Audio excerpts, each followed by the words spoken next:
지난 시간에도 하나님의 말씀을 들을 때에 완악하면 약속에 들어갈 수 없다는 두려운 경계를 과거 광야 생활을 하면서 40년간 거역함으로 가나안에 들어가지 못하고 광야에서 망한 이스라엘의 전례를 들어서 완전한 복음을 들었음에도 완고하게 거절한다면 같은 비극을 맞게 될 것이라는 경계를 증거했었습니다.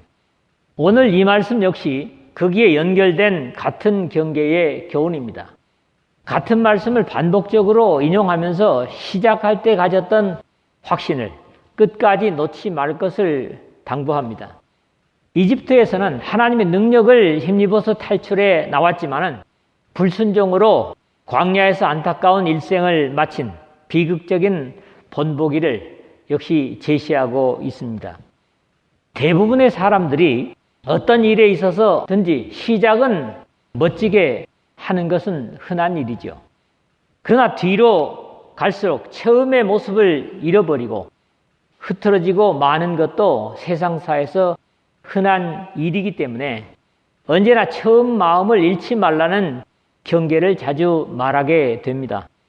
예수 그리스도께서도 어떤 일을 시작은 멋지게 해놓고 지지부진하게 끝을 흐리지 말아야 할 것을 말씀하신 바 있습니다. 반드시 시작 전에 그러한 일들을 모두 감안해서 자신을 따르고 끝까지 제자로 남아야 할 것을 누구든지 자기 십자가를 지고 나를 따르지 않는 자도 능히 내 제자가 되지 못하리라. 누가복음 14장 27절에 말씀하셨습니다. 이에 대한 두 가지 비유를 주셨는데 한 가지만 소개를 하면 너희 중에 누가 망대를 세우고자 할진대 자기의 가진 것이 준공하기까지에 족할는지 먼저 앉아 그 비용을 계산하지 아니하겠느냐. 그렇게 아니하여 그 기초만 쌓고 능히 이루지 못하면 보는 자가 다 비웃어 이르되 이 사람이 공사를 시작하고 능히 이루지 못하였다 하리라. 28절에서 앞에 누가복음 14장입니다. 이렇게 말씀을 하시죠. 세상에 어떤 일이든지 설계나 계산 없이 그 일을 시작하였다가 이루지 못하면 사람들에게 부끄러움이 될 수 있다면 영생을 위한 신앙의 삶은 더욱 그렇지 않겠느냐 하는 교훈입니다. 실제로 우리가 신앙생활하다가 제대로 못하면 주변의 사람들로부터 자신뿐만 아니라 예수님의 이름까지 욕되게 들먹거릴 수 있음을 들어보는 사실들입니다. 특히 주님께서 이 비유를 말씀하시기 전에 무릇 내게 오는 자가 자기 부모와 처자와 형제와 자매와 더욱이 자기 목숨까지 미워하지 아니하면 능히 내 제자가 되지 못하고 누가복음 14장 26절에 말씀하신 후에 주신 경계입니다. 믿음의 사람들에게 어울리지 않는 표현입니다만은 너무 흔하게 사용하는 것으로 우리 신앙의 삶이 용두사미가 돼서는 안 됨을 이 히브리서도 말해주고 있습니다. 용의 머리처럼 아주 거창하게 시작했다가 뱀의 꼬리로 끝나서는 안 된다 이런 얘기죠. 나의 의는 믿음으로 말미암아 살리라. 또한 뒤로 물러가면 내 마음이 그를 기뻐하지 아니하리라 하셨느니라. 히브리서 10장 38절에 시작에서 끝까지 역시 성장하는 모습이 있어야 됨을 경계합니다. 하나님의 은혜를 지속적으로 맛보았다면 이제는 그 믿음은 지속적으로 자라가야만 할 것입니다. 하나님께로부터 은혜를 지속적으로 받았다면 이제는 그 받은 은혜를 주변의 다른 사람에게 끼칠 수 있는 데까지 역할을 하는 신앙의 성장이 지속적으로 있어져야 할 것이다. 시작과 끝이 아름답게 진행이 돼야 된다 하는 것이 오늘 내용의 주제가 되겠습니다. 먼저 14절에서 15절의 말씀을 역시 오늘의 그 핵심되는 주제가 첫 절에 있죠. 시작과 끝이 한결같아야 된다. 그런 말씀입니다. 앞에서 약간 언급한 것이지만 어느 누구든지 시작은 대부분 그럴싸하게 출발하는 경우를 봅니다. 그러나 세월이 지나고 시간이 가면서 처음에 그 모습을 잃어버리는 사람들이 대부분이라는데 안타까움이 있습니다. 믿음의 사람들이 분명히 알아야 하는 것은 하나님은 한 번 시작하신 것이면 끝까지 다르지 않으시라는 겁니다. 이런 의미에서도 하나님을 알파와 오메가라고 하는 것입니다. 히브리서 기자도 이러한 사실을 언급한 바 있습니다. 예수 그리스도는 어제나 오늘이나 영원토록 동일하시니라. 13장 8절에 어제건 오늘이건 그리고 미래에든 전혀 변함이 없으시는, 심지어는 신앙의 실천을 당부하는 야고보는 각양 좋은 은사와 온전한 선물이 다 위로부터 빛들의 아버지께로서 내려오나니 그는 변함도 없으시고 회전하는 그림자도 없으시니라. 야고보서 1장 17절에 증거하고 있습니다. 먼저 이 14절에서는 우리가 시작할 때에 확실한 것을 끝까지 견고히 잡고 있으면 그리스도와 함께 참여한 자가 되리라 함으로써 무엇이든지 시작과 끝이 한결같아야 할 것과 그 약속을 우리에게 확인해 주고 있습니다. 우리가 시작할 때 확실한 것을 끝까지 견고히 잡으면 전반절에 역시 실행하는 당사자들은 누굽니까? 우리가입니다. 견고히 잡아야 할 때는 시작에서 끝까지이며 그 내용은 확실한 것을 이라고 자세를 당부하고 거기에 대한 약속이 그리스도와 함께 참여한 자가 되리라 14절 하반절에 하는 도식이 됩니다. 그렇다면 여기에 변함없이 붙들어야 할 확실한 것이 무엇인가 확인할 필요가 있겠죠. 휘포스타시스, 주관적이거나 객관적이거나 실상 또는 실체를 말하는 것인데 이렇게 얘기하는 게 좀 철학적이어서 감이 와닿지는 않죠. 쉽지 않은 표현이지만 이미 앞에 1장 3절 상반절에 이는 하나님의 영광의 광채요 그 본체의 형상이시라. 이 본체라고 하는 것이 바로 여기에 휘포스타시스입니다. 또 한 곳에는 같은 히브리서 11장 1절에 자주 인용하고 또 보는 말씀이죠. 믿음은 바라는 것들의 실상이요. 이 실상이라는 게 휘포스타시스. 하나님의 존재를 확신하는 것, 살아계심을 말이죠. 그리스도의 구속을 믿는 그 믿음으로 이 확실한 것, 이것을 이해를 하면 아마 무리가 없을 것 같습니다. 뒤에 따라오는 그리스도와 함께 참여한 자가 되리라 하는 하반절의 내용을 봐서도 그렇게 이해하는 데 어려움이 없습니다. 여기에 참여한다는 것은 마치 주님의 만찬을 나누어 구속을 기념하며 확인하는 것처럼 그리스도를 나누어 가지는 또는 비슷한 의미이지만 그리스도와 함께 나누어 가지는 것을 의미하기 때문에 하나님의 나라를 유업으로 함께 나누는 상속을 확인할 수 있습니다. 우리가 시작할 때에 하나님에 대한 확신과 예수 그리스도의 구속을 확실히 잡고 끝까지 가면 하나님의 영광의 나라에 함께 참여하는 자가 될 것이다. 이런 말씀인 거죠. 그리고 앞에 7절과 같은 시편 95편 7절 이하를 다시 한번 과거의 경계를 지금의 현실에 가져와서 교훈을 주고 있습니다. 성경에 일렀을 때 오늘 너희가 그의 음성을 듣거든 경노하시게 하던 것 같이 너희 마음을 완고하게 하지 말라 하였으니 15절 그랬죠.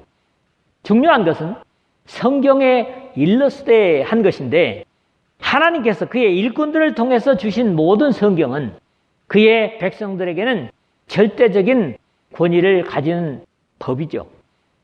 모든 성경은 하나님의 감동으로 된 것으로 교훈과 책망과 바르게 함과 의로 교육하기에 유익하니 이는 하나님의 사람으로 온전하게 하며 모든 선한 일을 행할 능력을 갖추게 하려 함이라. 디모데 후서 3장 16절 17절에 그렇게 말씀하고 있어요. 성경에 일렀을 때 했는데 하나님의 백성들로 하여금 바르고 의롭고 온전하게 교육하시려는 교훈이며 장차 하나님의 나라에 합당한 사람이 되기에 온전하로 준비시키기 위한 교훈이 바로 성경이 이루시는 말씀인 겁니다. 그런 목적 때문에 거기에는 책망과 하는 것처럼 책망을 포함하고 있는 것도 당연한 겁니다. 우리가 신앙의 사람이라면 무엇이든지 시작에서 끝까지 다르지 않은 하나님과 닮은 사람으로 살아야 할 것입니다. 하나님의 알파와 오메가라면 우리도 그 하나님의 성품을 따른 자녀로서 시작과 끝이 다르지 않은 한결같은 그런 믿음의 하나님의 자녀로 사시기를 주님의 이름으로 부탁을 드립니다. 두 번째 16절, 17절입니다. 진노를 산 사람들과 그 진노를 산 원인을 말씀하고 있죠. 여기서부터는 불행한 본보기가 된 사람들을 제시하면서 마지막 절까지 문답식으로 묻고 답하는 형태로 증거되고 있죠. 듣고 경노하시게 하던 자가 누구냐? 16절 상반절에 먼저 그랬습니다. 하나님의 말씀을 듣는 것 자체가 복입니다. 왜냐하면 모든 사람이 하나님의 말씀을 들을 수 있는 것은 아닙니다. 이집트를 탈출해 나와 비록 광야 여정이었지만 이스라엘 외에 당시에 하나님의 말씀을 들을 수 있는 민족이나 사람들은 결코 없었고 놀라운 권능과 능력을 맛본 사람들도 이스라엘 외에는 없었습니다.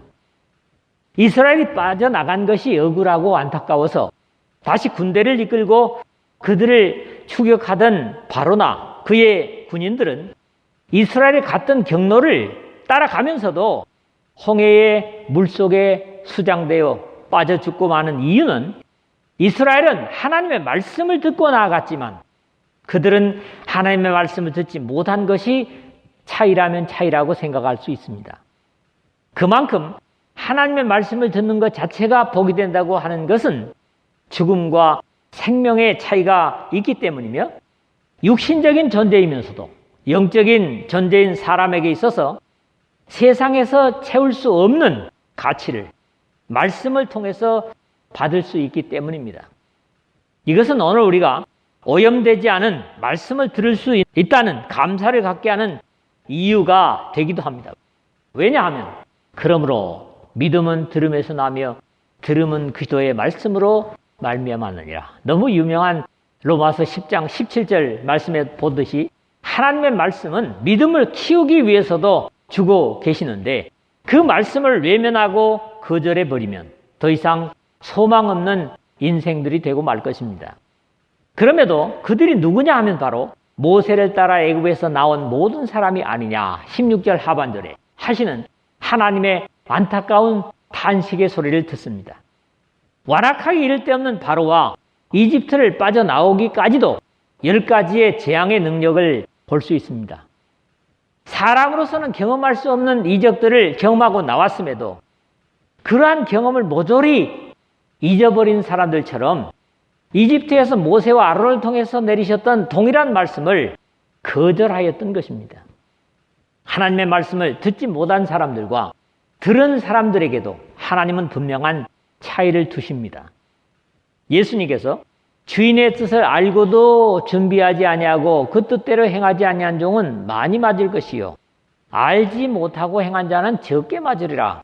누가복음 12장 47절에 직접 말씀하신 바 있습니다.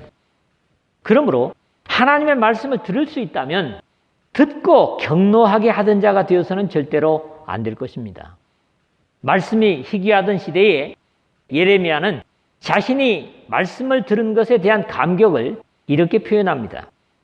만군의 하나님 여호와여 나는 주의 이름으로 일컬음을 받는 자라. 여러분도 다 예수님의 이름으로 일컬음 받는 자죠. 그래서 기도인 아닙니까?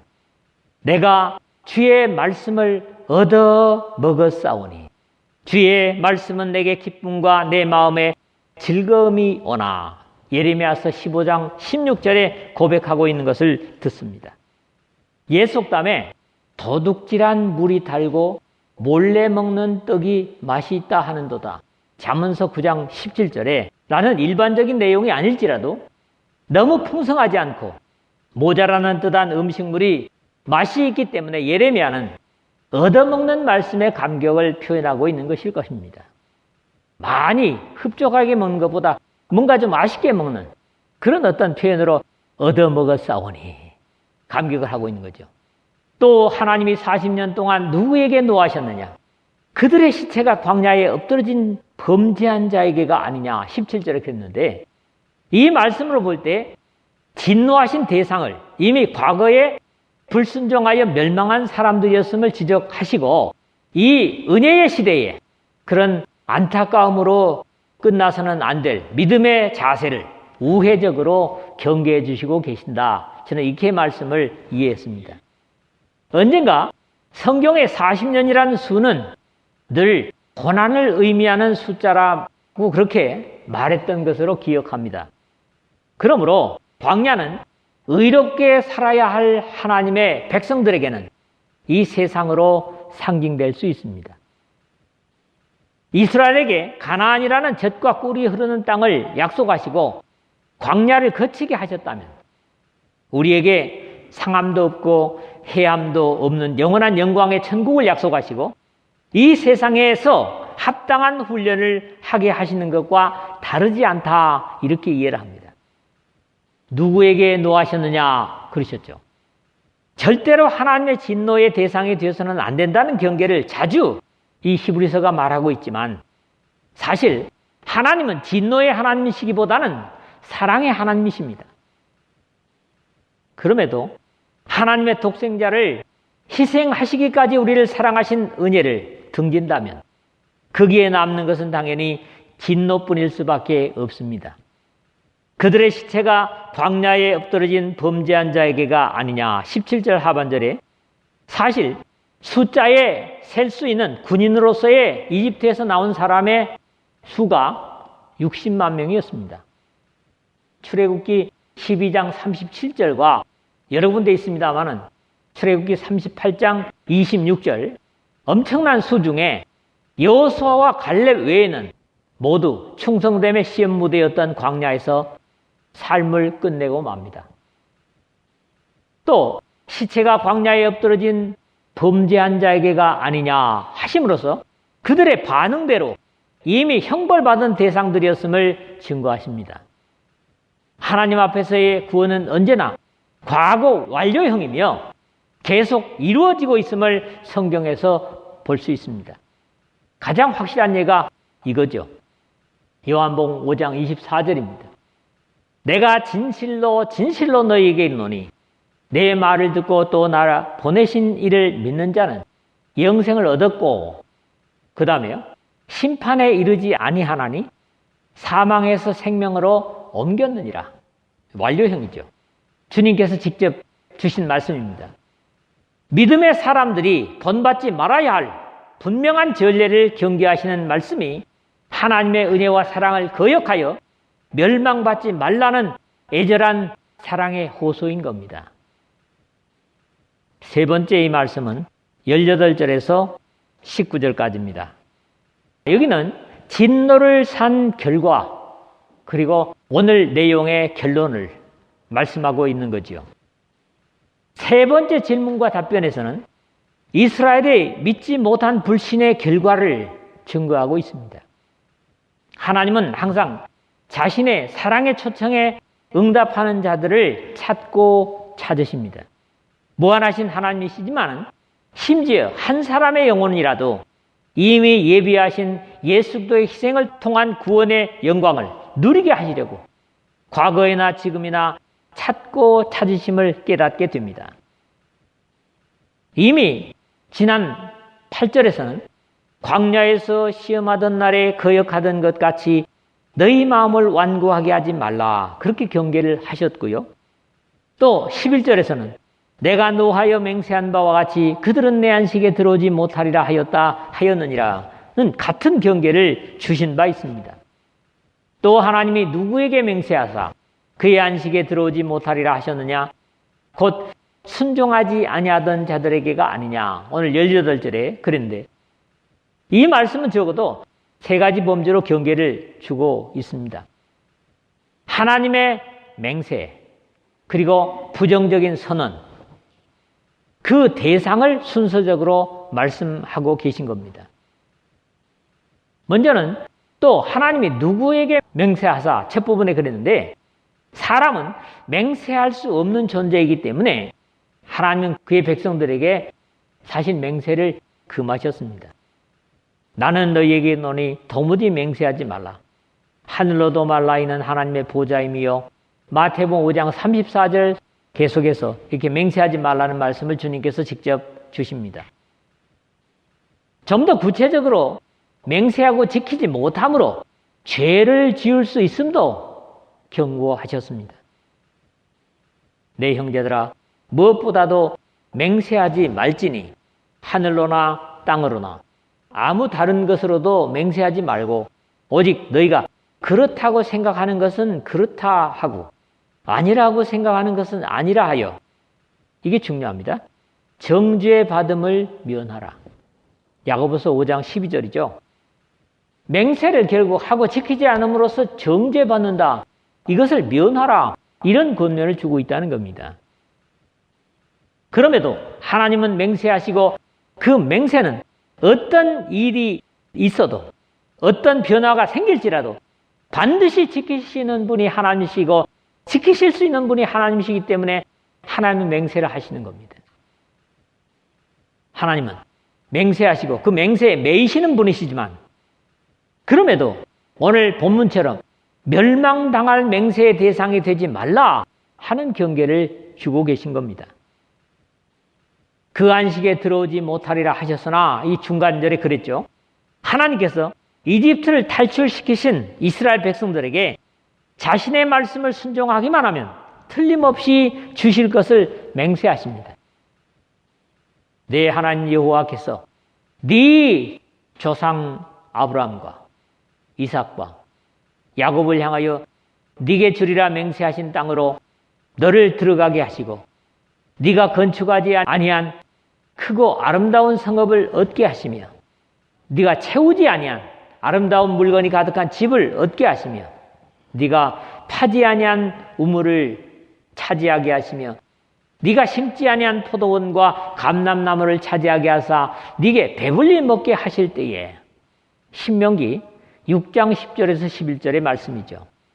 그럼에도 그 귀한 언약을 외면했던 사람들에게는 그 약속에 들어오지 못하고 어디에 시체를 묻었는지도 모를 광야에서 저들의 삶을 마치고 마는 안타까움이 곧 순종하지 아니하던 자들에게가 아니냐, 18절 하반절에 말씀하신 겁니다. 그리고 주시는 마지막 결론이 이러보건대 그들이 믿지 아니함으로 능히 들어가지 못한 것이라 19절에 말씀하시고 있습니다.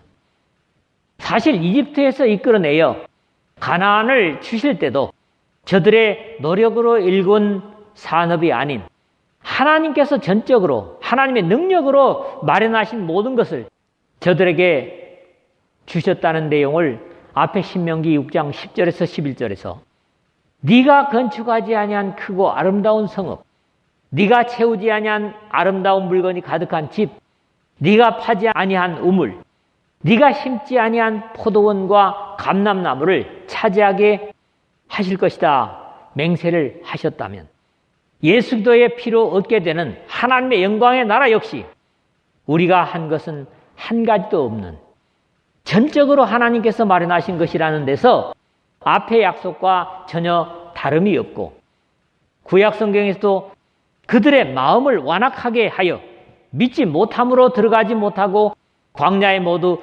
엎드러졌다고 증거를 합니다. 그러므로 역시 비록 육신적인 구약의 언약조차도 믿음을 통하여 얻어진 것이었다면 이제 이 모든 날 마지막에 아들로 통하여 말씀하시고 이루신 복음의 언약 역시 믿음을 요구하시면 너무나 자연스러운 약속임을 확인하게 됩니다. 하나님께서는 언제나 모자람이나 부족함이 없으신 분이십니다. 앞에서 거론해 왔던 광야에서조차 전혀 모자람이 없었다고 증거를 합니다. 40년 동안 들에서 기르시되 부족함이 없게 하심으로 그 옷이 헤어지지 아니하고 발이 부르트지 아니하여 싸우며, 느헤미야 9장 21절에 다시 바빌론에서 돌아온 이스라엘 백성들이 회고하는 내용인데 역시 신명기 8장 7절에서 9절에도 나타나는 말씀이죠. 다윗은 자신의 삶에 있어서 경험을 여호와는 나의 목자시니 내가 부족함이 없으리로다 시편 23편 1절에 고백했고, 하나님의 백성들을 향해서도 너희 성도들아 여호와를 경외하라, 그를 경외하는 자에게는 부족함이 없도다 시편 34편 9절에 격려합니다.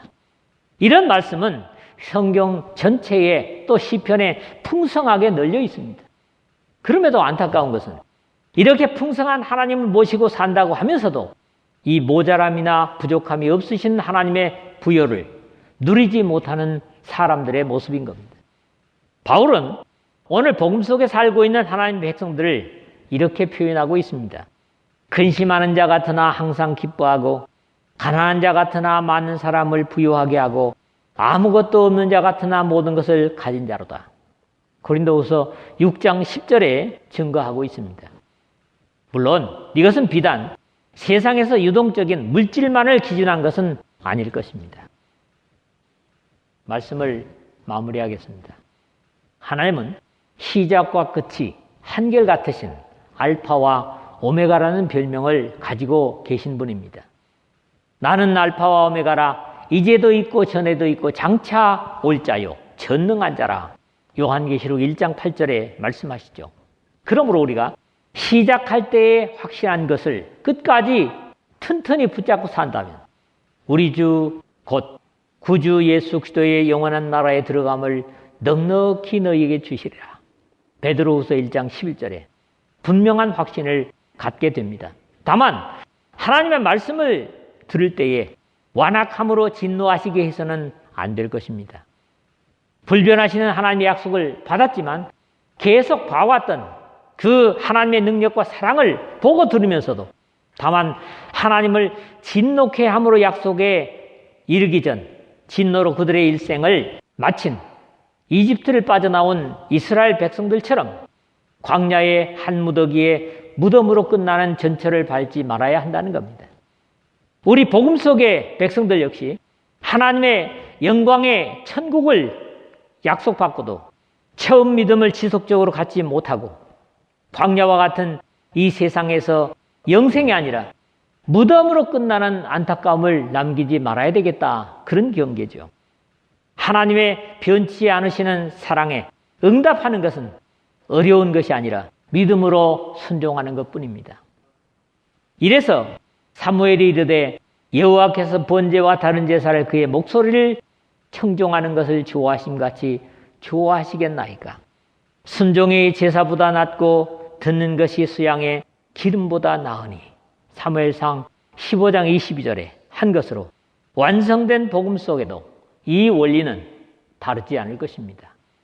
하나님께서 약속하신 것을 확신하고 감격으로 받았던 그 처음의 감격을 주님 오실 때까지 견지해서 한 사람도 이 불행한 전례를 당하는 여러분들은 없으시기를 주님의 이름으로 축복합니다.